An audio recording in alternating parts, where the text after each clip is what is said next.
करके ये main start कर रहे हैं और इसके बाद से क्वेश्चंस फिर शुरू होंगे। कल तक जो हमने था वो एक पहला काम ये किया था कि कॉन्सेप्ट बनाया कि अच्छा ये बैलेंस शीट अप्रोच है या इनकम स्टेटमेंट अप्रोच है और छोटी छोटी कैलकुलेशन सिखाई। दो नई एंट्री आपको इंट्रोड्यूस करवाई। कौन सी दो नई एंट्रीज? जो कि एक रिटर्न ऑफ की एंट्री थी और एक रिकवरी की एंट्री। अब एक कंप्लीट क्वेश्चन आपके सामने आ रहा है। आज तक यानी इससे पहले जो आपके पास सिलसिला था वो क्या था कि आप जब क्वेश्चन कर रहे थे तो आप लोगों को साल के एंड पे वो ऑटोमेटिकली ले जाते थे। क्या मतलब साल के एंड पे ले जाते थे कि आपका काम शुरू कहां से हो रहा था कि एंड ऑफ द पीरियड है, अकाउंट रिसीवेबल निकाल के दिया हुआ है, अलाउंसेस फॉर बैड डेट का डेबिट या क्रेडिट बैलेंस कैलकुलेट करके आपको गिवन थे और सिर्फ आप एंड में क्या करते थे? एक अदर बैड डेट की एंट्री पास करते थे। अब आज सवाल शुरू से शुरू होगा, सही? यानी शुरू से शुरू ये होगा कि आपने बैड एंट्री पास की, अगला साल शुरू होगा। अगले साल में कई ट्रांजेक्शंस होंगे, लेकिन ये जो तमाम ट्रांजेक्शंस हैं ये जैसे अगर आप लोग को याद करो डेप्रिसिएशन के चैप्टर में आप पढ़ते थे तो बिजनेस के ट्रांजेक्शन तो लाखादार है, लेकिन डेप्रिसिएशन में वो सिर्फ जाते थे किसके अंदर? डेप्रिसिएशन के अंदर। इस वक्त जो बात होगी वो सिर्फ किससे रिलेटेड होगी? जिसमें अकाउंट रिसीवेबल इन्वॉल्व होगा। ठीक है, आपका पहला काम क्या होगा कि सबसे पहले जो 5, 6, 7 जो ट्रांजेक्शन दी जाएंगी आपको उन तमाम ट्रांजेक्शंस को क्या करना होगा? रिकॉर्ड करना। यानी पूरी आपको पहले जर्नल एंट्रीज बनानी पड़ेगी। ठीक हो गया? जब आप जर्नल एंट्रीज बना लेंगे तो एंड ऑफ द पीरियड में जाकर सबसे पहला काम टी अकाउंट बनाकर आखिर में बचने वाला अकाउंट रिसीवेबल का बैलेंस आपको मालूम करना होगा, जो कि पिछले सवालात में मालूम करके आपको पकड़ा दिया जाता था। अभी समझाता हूं कैसे, दिखाता हूं कैसे, तो बहुत मुश्किल बात नहीं है। उसके बाद फिर अलाउंसेस फॉर बैड डेट का भी डेबिट क्रेडिट निकालना होगा। तो इसके लिए बेस्ट तरीका ये है कि आप तमाम लोग मेरे साथ, वो यहाँ पे सॉल्व हुआ है लेकिन इसको आप सॉल्व करें मेरे साथ। तो खोलिए, रजिस्टर खोलिए, जो भी इस सवाल के अंदर एक नाम लिखा हुआ है जैसे मैसेज जे कॉर्पोरेशन, हेडिंग डालिए, लिखिए जे कॉर्पोरेशन, सेकंड लाइन में लिखिए जर्नल इंक्रीज। ठीक है, जे कॉर्पोरेशन, सेकंड लाइन में लिखिए जर्नल इंक्रीज। सारे पकड़े हुए, उसके बाद कंपनी का नाम बीच में सेंटर में मैसर्स जे कॉर्पोरेशन, सेकंड लाइन में। अब साइड से लेफ्ट हैंड साइड जो डेट का कॉलम होता था वहां क्योंकि एयरलाइन लिखा हुआ है तो डेट में आप लिख लीजिए एयरलाइन। आप नीचे देख सकते हैं कि जिस तरह मैंने नीचे आपको लिख के दिखाया है एयरलाइन, इस तरह से आप एयरलाइन लिख लीजिए। सॉरी, अब देखो ये पूरे साल है, इसलिए जैन में मंथ को मेंशन करने की जरूरत नहीं है। यानी ये जो इंक्रीज है ये एक दिन में या एक महीने में नहीं बनी, ये पूरे साल को कवर करती है। That's why they are not giving you particular one date. तो आपने पर्टिकुलर जब वन डेट को कवर नहीं कर रहे, वन डे को कवर नहीं कर रहे, वन मंथ को कवर नहीं कर रहे, तो मंथ को मेंशन करना नहीं जरूरी है। आप सिर्फ लिख दीजिए पूरे साल के दौरान। देखो एक बात है, फर्स्ट एंट्री क्या है? Sales on account. अब अगर ऐसे प्रैक्टिकल होकर सोचो तो ये आप अभी तो आप एक एंट्री बनाएंगे, लेकिन प्रैक्टिकली अगर सोचो तो ये एक दफा तो नहीं एंट्री बनी होगी। साल में अगर इस कंपनी ने 1000 दफा सेल की होगी तो ये एंट्री कितनी दफा बनाई गई होगी? 1000 दफा डेट के हिसाब से बनाई होगी। तो हमें तो आप 1000 दफा या 500 दफा नहीं बनानी, हम तो एक साथ बना रहे, सबको क्या करके मर्ज करके, क्योंकि वही काम बार बार हुआ हो। कर लिया? तो अब पहला ट्रांजेक्शन पढ़िए, सेल्स ऑन अकाउंट। डालिए नंबर 1 और क्या एंट्री होगी? लिखिए, अगर नहीं याद है तो लिखिए account receivable debit sales credit. Sale on account की एंट्री है अकाउंट रिसीवेबल डेबिट और सेल्स क्रेडिट, पहली एंट्री। उसके बाद दूसरी ट्रांजेक्शन, नरेशन अगर लिखना चाहे तो नरेशन भी लिखिए, बल्कि अच्छी बात है पूरा करें तो कंप्लीट करें। क्या नरेशन होगी? Account receivable debit sales credit. Narration लिखिए अकाउंट रिसीवेबल के इसके नीचे नरेशन लिखिए to record credit sales, to record credit sales. अब ये काम करते हैं, ये थोड़े थोड़े देर में लोग आ रहे हैं, तो मैं इसको कुछ इस तरह से सेट कर रहा हूं कि ये मेरे पास ट्रांजेक्शन भी आ जाए लाइन से और बराबर में इसके सॉल्व क्वेश्चन भी मैं लिख दूं ताकि किसी किस्म की कोई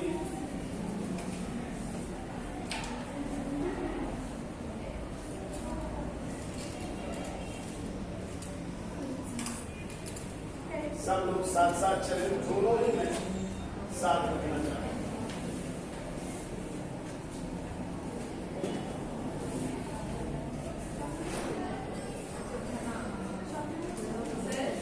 बेटा आ जाओ ना यार, जब क्लास की बटन दुकान करवा लो, आ जाओ शाबाश। अब सही है। अब देखिए ये क्योंकि जो लेट आ रहे हैं जो लोग वो लोग कंटिन्यू साथ करें, तो मैं आपको ट्रांजैक्शंस सवाल यहाँ मौजूद है। अब ये आगे आगे उसको छोड़ दीजिएगा, अभी आप बेशक यहाँ से देखिए क्योंकि मैंने उसमें रखा था ताकि साथ साथ आ जाए, तो बात दोनों एक ही चीज है। पहली एंट्री लिखी account receivable debit sales credit. Narration लिखिए, क्या नरेशन होगी? यहाँ लिखिए टू रिकॉर्ड क्रेडिट सेल्स। पहली एंट्री कंप्लीट। सेकेंड एंट्री की तरफ बढ़िए। सेकेंड ट्रांजेक्शन कैश सेल्स 1,50,000, ठीक है। क्या एंट्री बनेगी? कैश डेबिट सेल्स क्रेडिट कितनी अमाउंट से? 1,50,000 से। अमाउंट नरेशन क्या लिखेंगे अब? To record cash sales.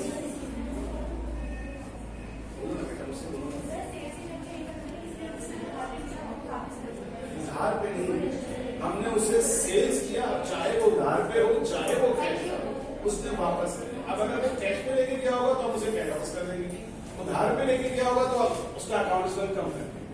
क्योंकि फिलहाल जितने भी रिटर्न होते हैं मेंशन नहीं है, तो हम नॉर्मली ये समझते हैं कि वो क्रेडिट वाले हैं, इसलिए अकाउंट तुम्हारा इंटर से है, वापस से है तुम्हारा भी, ठीक है। तो फिर तो याद करो कि हमेशा दोनों रिटर्न हो सकते हैं, लेकिन जब मेंशन ना हो तो हमेशा कौन से रिटर्न है? क्रेडिट।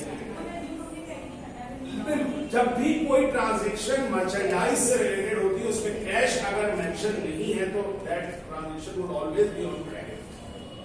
चलिए third transaction sales return and allowance. अब इस वक्त मैंने लिख भी दिया था फ्रॉम क्रेडिट सेल, लेकिन ध्यान में ये लिखा हुआ आपको नहीं मिलेगा, जस्ट ये मैंने मेंशन किया है ताकि एक चीज आ जाए कि भाई बच्चों को पता चल जाए। तो इस वक्त एंट्री बनाइए sales return and allowance debit account receivable credit 15,000 से। नरेशन लिखिए जो रिकॉर्ड सेल्स रिटर्न, सब साथ पहुंच जाइएगा भाई। जो लोग थोड़ा सा देर से आ रहे हैं बेशक ऊपर की जगह ट्रांजेक्शन की जगह छोड़ के साथ में आ जाइए। ये दरवाजा जो है पुरानी हवेली की तरह खुलता है तो ऐसी आवाज आती है। किसकी? आपकी। सेल रिटर्न एंड अलाउंस की नेचर होती है कॉन्ट्रा रेवेन्यू। जी कॉन्ट्रा रेवेन्यू इसलिए कि सेल्स रेवेन्यू होता है, सेल रिटर्न कॉन्ट्रा रेवेन्यू होता है। आप लोग अभी ज्वाइन किया, आप लोगों को जाके जो पेज मैंने आपको बताया है उस पेज पर एक पार्ट 1 की बेसिक अकाउंटिंग का चैप्टर है, उसमें लिस्ट ऑफ अकाउंट है, उसको आप जरूर देख लीजिएगा। उसमें सारी चीजों की नेचर है, खैर आप पूछ सकती बनाने का आपको इसकी नेचर है कॉन्ट्रा रेवेन्यू। लेकिन बात यह है कि आप मुझसे पूछेंगे, मैं बोलूंगा कॉन्ट्रा रेवेन्यू है तो मेरी बात कंप्लीट आपकी समझ में शायद ना आए, तो आज अच्छा चाहिए कॉन्ट्रा रेवेन्यू है, लेकिन क्यों है उसकी पूरी डिटेल उस चैप्टर में है, बेसिक अकाउंटिंग। नरेशन हो गया। दूसरा सेल्स डिस्काउंट अलाउड 5,000। क्या एंट्री बनेगी? देखिए sales discount debit account receivable credit 5,000 से। Sale discount debit account receivable credit 5,000 से। नरेशन लिखिएगा to record sale discount. Simple simple narration. Narration ना ही लिखिएगा, आप प्रिंसिपल ऑफ अकाउंटिंग पढ़ रहे हैं, वहां पर जरूरी होता है कि आप ये तमाम चीजें करें। ठीक है, कर लिया यहाँ तक? सारा क्या हो गया? 5,000 है। यहाँ तो देख लो, मैं उसको क्या करूँगा, उसको बड़ा करूँगा ना, उसकी अमाउंट छूट जाएगी थोड़ा सा। ये कर सकते हैं, इसको मैं ये जो साइनिंग का है वैसे बंद करूँ तो शायद थोड़ी सी इसकी रेट बढ़ जाए। अब इसके बाद नेक्स्ट पॉइंट है कैश रिसीव फ्रॉम कस्टमर। क्या एंट्री बनेगी? कस्टमर से रिसीव करने की। Cash debit account receivable credit. लिखिए 4,20,000 यानी 420 यानी 420। Cash debit account receivable credit. Narration क्या होगी Muskan? To record cash receive from customer. सही है ना? अब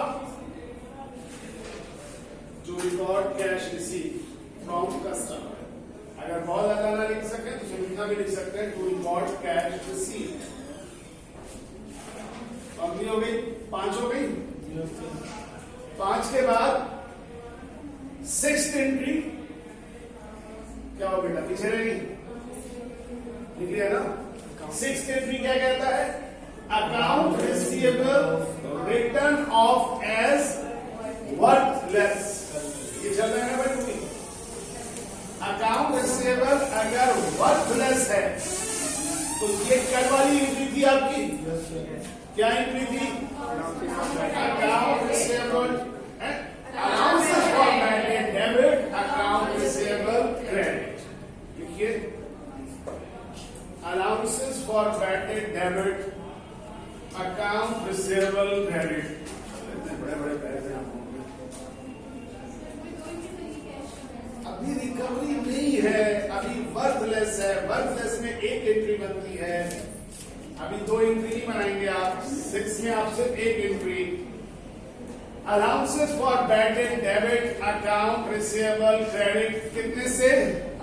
10,000 से। 10,000 है ना? नरेशन क्या होगी? To record worthless account receivable written off. Narration होगी to record worthless account receivable written of.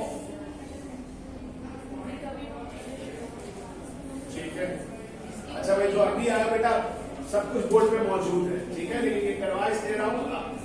Entry से शुरू हुआ है, दोबारा रिपीट करता हूं, इस बात को सुनते जाओ।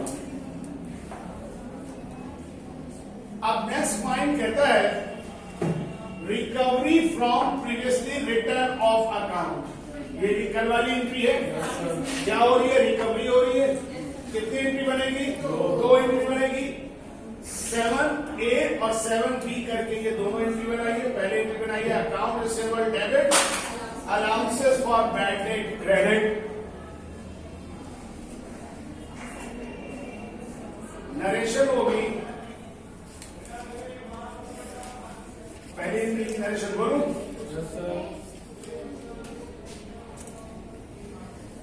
To record reopening of.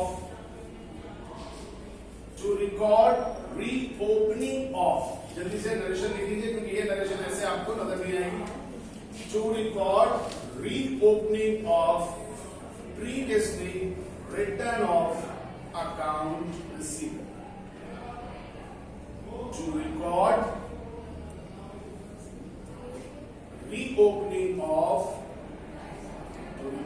reopening of previously written off account receivable। ये होगी इसकी नरेशन आसान तरीके वर्ड्स में। और याद रखिए कि वर्डिंग आप चेंज भी कर सकते हैं, मगर जाहिर ये होना चाहिए कि आप पुराना रिटर्न ऑफ अकाउंट ओपन कर रहे हैं। कमान दोबारा बोलूं? नहीं sir. To record reopening of previously written off account receivable। फिर दूसरी entry be cash debit account receivable credit. Cash debit account receivable credit. Narration होगी टू रिकॉर्ड कैश कलेक्शन।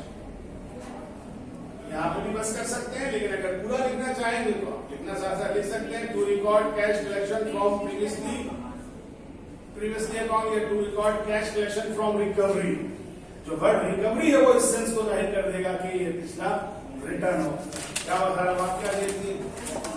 अच्छा, नीचे वाली ट्रांजेक्शन देख रही है, मैं पढ़ देता हूं। नीचे वाली ट्रांजेक्शन के अंदर लिखा हुआ है प्रोमिसरी नोट रिसीव। अब ये जरा समझ लीजिए प्रॉमिसरी नोट क्या चीज होती है। देखिए, आप लोगों में आईटीबी में भी शायद आपके भी कोर्स में शामिल है, एक चैप्टर है जिसे कहा जाता है क्रेडिट इंस्ट्रूमेंट के नाम से। उर्दू में शायद एतबारी आलात है, एग्जैक्टली मुझे नाम चैप्टर का याद नहीं है, लेकिन उन चैप्टर्स में आपको तारुफ कराया जाता है bill of exchange, promissory note, letter of credit, इस तरह की चीजें से। देखो, दुनिया में जो कारोबार होते हैं वो किस पर होते हैं? कैश पर या क्रेडिट पर? तो दुनिया के ज्यादातर या सबसे ज्यादा कारोबार होते हैं क्रेडिट पर। लेकिन क्रेडिट पर कारोबार करते वक्त, इसीलिए ये लफ्ज क्रेडिट है। वैसे तो हम अपनी अकाउंटिंग की दुनिया में क्रेडिट को कई मानों में इस्तेमाल करते हैं। एक क्रेडिट डेबिट क्रेडिट वाला क्रेडिट, एक हम ऑन क्रेडिट उधार का क्रेडिट, लेकिन जो एक्चुअली डिक्शनरिकल मीनिंग है क्रेडिट वो है एतबार। और यही एतबार असल में वो उधार के वक्त है कि जब आप उसको बेचते हैं तो आप उसमें क्या करते हैं? एतबार। अकाउंट रिसीवेबल या अकाउंट पेएबल एक वर्बल होता है, यानी कि मैंने आपसे खरीदा, मैंने कहा मैं आपको पैसे दे दूंगा, आप कहते हैं ठीक है जी मैं पैसे ले लूंगा। एक सर्किल में बिजनेस करने वाले लोग एक दूसरे पर बड़े आसानी से एतबार कर सकते हैं, लेकिन अगर थोड़ा सा सर्किल वसी हो जाए तो आप हर आदमी को नहीं जान सकते, उसका रेफरेंस नहीं ढूंढ सकते। तो वहां पर जरूरत महसूस हुई है दुनिया में कि लोग एक दूसरे पे कैसे एतबार करें तो सिर्फ वर्बल बात ना हो बल्कि उसके साथ कोई रिटर्न चीज आ जाए। तो उसके लिए मुख्तलिफ ममालिक में मुख्तलिफ ऐसे इंस्ट्रूमेंट्स डेवलप किए गए जिसके जरिए से लोग एक दूसरे पर एतबार करते थे और ये भी समझते थे कि अगर ये हमारे हाथ में होगा ये आला तो हम आने वाले दिनों में उस शख्स से जो अगर हमें पैसे नहीं देगा हम उसके खिलाफ कोई कानूनी चाराजोई नहीं कर सकते। तो प्रॉमिसरी नोट या बिल ऑफ एक्सचेंज, ये सब चीजें एक क्या है आप लोगों का सर, ये दोनों चीजें बेसिकली रिटर्न दस्तावेज हैं, डॉक्यूमेंट हैं, इस बात का प्रूफ है कि एक शख्स के पैसे दूसरे पे ड्यू हैं। ठीक, मुख्तलिफ ममालिक में मुख्तलिफ तरह, जिनमें से ये दो हैं। ब्रिटिश मार्केट में बिल ऑफ एक्सचेंज इस्तेमाल होता है, अमेरिकन मार्केट में ज्यादातर प्रॉमिसरी नोट इस्तेमाल होते हैं। मैं उसकी डिटेल की तरफ नहीं जा रहा क्योंकि वो बात कहीं से कहीं भी निकल जाएगी। इस वक्त इतना समझिए कि प्रॉमिसरी नोट कन्वर्ट होता है, यहां दो एंट्री जो है नशीब कर लीजिए। प्रॉमिसरी नोट असल में अकाउंट रिसीवेबल का बदल है, तो बाज़ औक़ात अकाउंट रिसीवेबल कन्वर्ट होता है प्रॉमिसरी नोट में और बाज़ औक़ात प्रॉमिसरी नोट कन्वर्ट होता है अकाउंट रिसीवेबल है। मतलब मैं आपको पैसे नहीं दे सका, आपके लिए रिसीवेबल था, मेरे लिए पेएबल था। टाइम ड्यू होने के बाद मैंने आपके पास आता हूं और मैं कहता हूं यार मैं अभी पैसे नहीं दे सकूंगा, ऐसा करो मुझे कुछ टाइम दो। आपने कहा ठीक है दे देता हूं, ऐसा करो ये प्रॉमिसरी नोट साइन करो। और वो प्रॉमिसरी नोट अब मेरा जो अकाउंट रिसीवेबल था now it would be converted to promissory note. तो एंट्री क्या होनी चाहिए? अगर अकाउंट रिसीवेबल कन्वर्ट हो रहा है प्रॉमिसरी नोट में तो आप याद रखिए कि मेरा अकाउंट रिसीवेबल आपकी बुक में डेबिट था। अब अकाउंट रिसीवेबल कन्वर्ट हो रहा है, चेंज हो रहा है किसमें? नोट रिसीवेबल में। तो वो अकाउंट रिसीवेबल जो डेबिट था उसको आप क्या कर देंगे? क्रेडिट कर देंगे और नोट रिसीवेबल को क्या कर देंगे? डेबिट कर देंगे, यानी रिवर्स। फिर बाद वक्त ऐसा होता है कि कुछ प्रॉमिसरी नोट रिसीवेबल थे, वो किसी वजह से नहीं पे हो पाते, तो वो प्रॉमिसरी नोट को भी बाद वक्त, थोड़ा सा इसमें बात है जो समझने वाली है लेकिन उस पर नहीं जाते हैं, समझ लो प्रॉमिसरी नोट को कन्वर्ट कर देते हैं किसमें? Account receivable. तो पहले नोट रिसीवेबल डेबिट था, अब वो अकाउंट रिसीवेबल बन गया तो नोट रिसीवेबल क्रेडिट हो जाएगा और अकाउंट रिसीवेबल डेबिट हो जाएगा। यानी जिसमें कन्वर्ट होना है वो चीज डेबिट होगी और जो पहले से कन्वर्टेड है वो क्या हो जाएगी? तो इस वक्त जरा सोचो क्या कह रहा है कि प्रॉमिसरी नोट रिसीव हुआ, एक्सचेंज फ्रॉम अकाउंट रिसीवेबल, यानी अकाउंट रिसीवेबल के तबादले में, तो क्या एंट्री होनी चाहिए? नोट्स रिसीवेबल डेबिट और अकाउंट रिसीवेबल क्रेडिट। मैंने जो ब्रैकेट में लिखा है ये सिर्फ इसलिए लिखा था कि मैं पहली क्लास में पढ़ा रहा हूँ तो मेरे बच्चों को ये कंसेप्ट बन जाए, पेपर में ये लिखा हुआ नहीं होगा। क्या एक्सचेंज फ्रॉम अकाउंट रिसीवेबल, ये लिखा हुआ नहीं मिलेगा, अंडरस्टूड होगा। तो लिखिए एंट्री, क्या लिखिएगा? नोट्स रिसीवेबल डेबिट और अकाउंट रिसीवेबल क्रेडिट। यानी अकाउंट रिसीवेबल नहीं लिख सका तो हमने उसके बदले में क्या इशू कर दिया या क्या साइन करवा लिया? Note receivable. हाँ,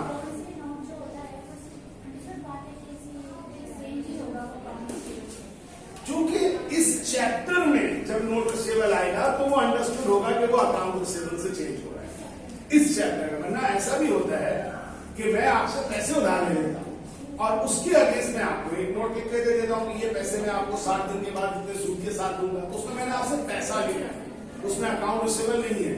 लेकिन इस पर्टिकुलर चैप्टर में चूंकि मैंने पहले ही कहा कि तमाम चीजें जो आएंगी वो अकाउंट रिसीवेबल से रिलेट होती हुई आएंगी, तो ये अक्सर बैंक्स देते हैं कर्जा, लेकिन उसके लिए वो मुख्तलिफ डॉक्यूमेंट साइन करवाते हैं, तो वो डॉक्यूमेंट ही प्रॉमिसरी नोट की शक्ल होती है। समझ में आई बात? अगर पर्टिकुलर इन दिस चैप्टर यही रहेगा, इसको आप किसी और सेंस में अभी मत लीजिए। लाजमी सी बात है, नोट रिसीवेबल की नेचर क्या होती है? एसेट होती है, ये भी एसेट है। तो जहां कैश, बैंक, अकाउंट रिसीवेबल, उसके बाद नोट रिसीवेबल अपनी जगह। समझ में आई बात? चलिए बना लेंगे, नरेशन यही होगी, टू रिकॉर्ड नोट रिसीवेबल, बस इतना काफी है। वरना अगर आगे चाहे तो ये भी लिख सकते हैं जो मैंने ब्रैकेट में लिखा है। क्या लिखा है? To record note receivable exchange from account receivable, but it is not necessary, बस आप नोट रिसीवेबल लिख दें, इट्स इनफ, क्या अंडरस्टूड होता है। तो अब आप लोग यहाँ पे सब लोग बेटा आप दो बेटा साथ शामिल हो जाइए। क्या मैंने बताया आप सुन लीजिए दोबारा से, ताकि एक दफा सब कामरान तुम भी देर से आए। मैंने सिर्फ इतना कहा कि अब मैं एक कंप्लीट सवाल, ये मैं कल से कहता क्या हुआ, शुरू हुआ एक साल के शुरू के आगाज में ही हम लोगों ने कुछ बातें बताई कि जब साल स्टार्ट होता है तो इस कंपनी के पास जनवरी की पहली तारीख को अकाउंट रिसीवेबल जो पिछले साल का बचा हुआ था वो कितना था? अब सब लोग सुनिए, कितना था? 3,70,000। यानी जो पहले पैसे लेने थे, को डिस्टर्ब करेंगे बोलते मैं भूल जाता हूं, पूरा हो गया मैं संभाल ले। अकाउंट रिसीवेबल का डेबिट बैलेंस था 3,70,000। ये कौन सा बैलेंस था? पिछले साल का क्लोजिंग जो इस साल के शुरू में था, ओपनिंग, ठीक। और पिछले साल से जो डाउटफुल अकाउंट बैड डेट का दूसरा नाम है, उसमें बैलेंस कितना था? 18,000। यहां लिखा हुआ है, यह बात अगर नहीं भी लिखी हो तो अंडरस्टूड है कि अकाउंट रिसीवेबल का बैलेंस हमेशा क्या शो करेगा? डेबिट। क्यों? क्योंकि अकाउंट रिसीवेबल की नेचर एसेट होती है और एसेट का नॉर्मल बैलेंस हमेशा डेबिट में होता है। जबकि अलाउंसेस फॉर बैड डेट, या जिसको यहां हम डाउटफुल कह रहे हैं, ये कट रहा है लेकिन इसका बैलेंस इस वक्त कहां है? क्रेडिट में है। लेकिन ये नहीं भी लिखा हो तो अंडरस्टूड है कि वो कहां होगा? क्रेडिट में। और नॉर्मली ये शुरू में जब सवाल ऐसा शुरू होगा तो उसमें डेबिट नहीं हो सकता। पता है क्यों? क्योंकि ये बैलेंस आ रहे हैं लास्ट ईयर की बैलेंस शीट से। तो लास्ट ईयर की बैलेंस शीट से जब आते हैं तो हमेशा अकाउंट रिसीवेबल डेबिट होगा और अलाउंसेस फॉर ब्रैकेट क्रेडिट होगा। क्योंकि ये सवाल अधूरा सवाल नहीं है, पार्शियल क्वेश्चन नहीं है, बीच में नहीं पूछा गया, ये कंप्लीट क्वेश्चन है। Complete question always account receivable क्या होगा? डेबिट। अलाउंसेस फॉर ब्रैकेट हमेशा क्या होगा? क्रेडिट। ठीक है, लिखा हो या ना लिखा हो। अब आपने क्या किया?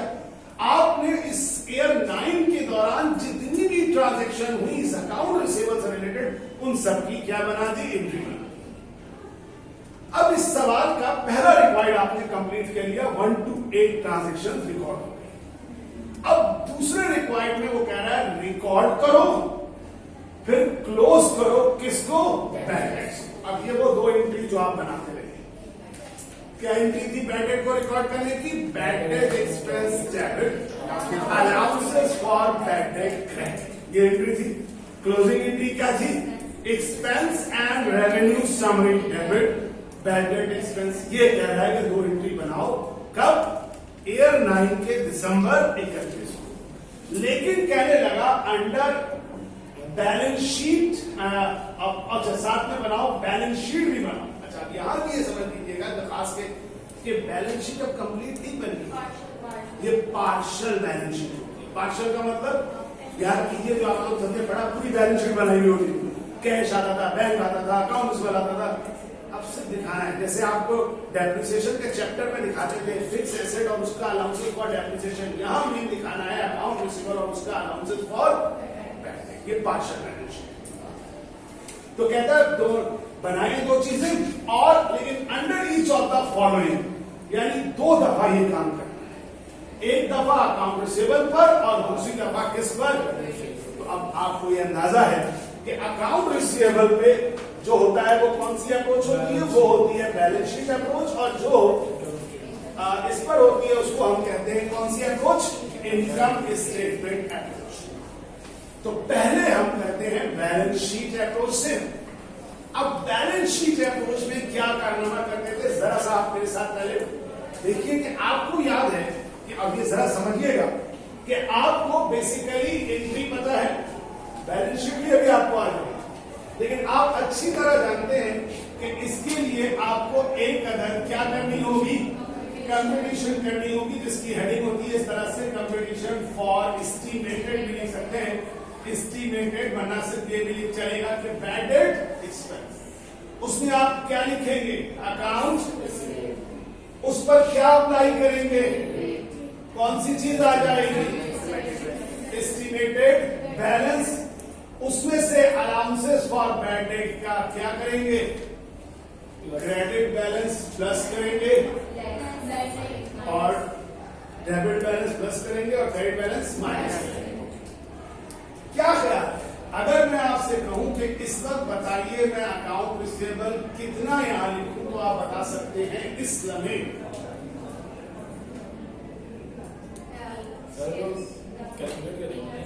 क्या इस वक्त जो शुरू में दिया हुआ है 3,70,000 वो लगते हैं यहाँ पे। तो सबसे पहले जवाब याद रखिए, नो नॉट एट ऑल। क्यों नॉट एट ऑल, हम ये काम जो कर रहे हैं ये हम काम कर रहे हैं दिसंबर की कौन सी तारीख को, कौन सा साल का क्या है एंड है, वो जो 370 बता रहा है वो तो बता रहा है साल के शुरू का बैलेंस। तो हमें पहले साल का एंडिंग बैलेंस निकालना होगा, क्योंकि हमने 8 दफा नहीं तो 6 दफा लाजमी अकाउंट रिसीवेबल को डेबिट और क्रेडिट किया होगा। Is it clear. तो कैसे करेंगे, सबसे पहले अब आप लोग एक अदर इस तरह से नीचे टी अकाउंट बनाइए, किसका, अकाउंट रिसीवेबल का बनाइए उसी के नीचे। और याद रखिएगा हम अभी कौन सा काम कर रहे हैं, पहला वाला केस कर रहे हैं, केस 1 कर रहे हैं। तो केस 1 साइड में लिख लीजिएगा, क्योंकि असल कंपटीशन बाद में आएगी, लेकिन अभी केस 1 लिखकर अकाउंट रिसीवेबल का टी अकाउंट बना। अब चूंकि अकाउंट रिसीवेबल पिछले साल से मौजूद था, तो सबसे पहले पिछले साल के अकाउंट रिसीवेबल जनवरी 1 लिखकर उसका बीडी बैलेंस या बैलेंस ओपनिंग बैलेंस जो भी आप कह लीजिए, पहले आपको वो प्लेस करना होगा और वो इसका लिखेंगे 3,70,000। सबसे पहले ओपनिंग बैलेंस डेबिट साइड पर। क्यों लिखा हसन डेबिट साइड पर, क्योंकि अकाउंट रिसीवेबल का बैलेंस हमेशा डेबिट में होता है। और क्यों लिख रहे हैं हसन यहां टी अकाउंट में, तरह क्यों लिख रहे हैं टी अकाउंट में, पता है तुम लोगों को टी अकाउंट का कहा था लिखने का, तुम लोगों ने टी अकाउंट क्या होता है, टी अकाउंट जनरल लेजर की एक किस्म है। हम जब एक अकाउंट को बार बार डेबिट क्रेडिट करते हैं, तो हम अब उसकी समरी मालूम करना चाहते हैं कि बचा क्या, तो हर जगह से उठा के एक जगह रखते हैं, समझ गए। लेकिन चूंकि पिछली दफा का बचा हुआ होता है, तो पहले उसको लेते हैं और उसके बाद अब उसके बाद पहले लिखिए। अब आप उठाइए अपनी एंट्री, पहली एंट्री में अकाउंट रिसीवेबल 5 लाख से क्या हो रहा था, पहली एंट्री में डेबिट हो रहा था। तो बेटा चलेगा, मैं लेकिन एक क्लास है आपकी, इंग्लिश की क्लास में व्यवस्था होगा, फिर आप कौन पढ़ाएगा, वीडियो देखेंगे आपकी, एज यू विश। जल्दी फैसला कर लीजिए आप, जाना है नहीं? सर गुस्सा होंगे, हम तो गुस्सा ही नहीं होते। कौन पढ़ा रहा है इंग्लिश? आप तो नहीं गुस्सा हो।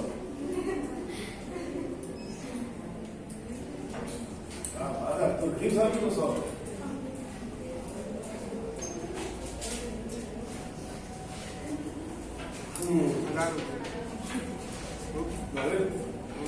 पॉज कर दो, 2 मिनट में पॉज कर।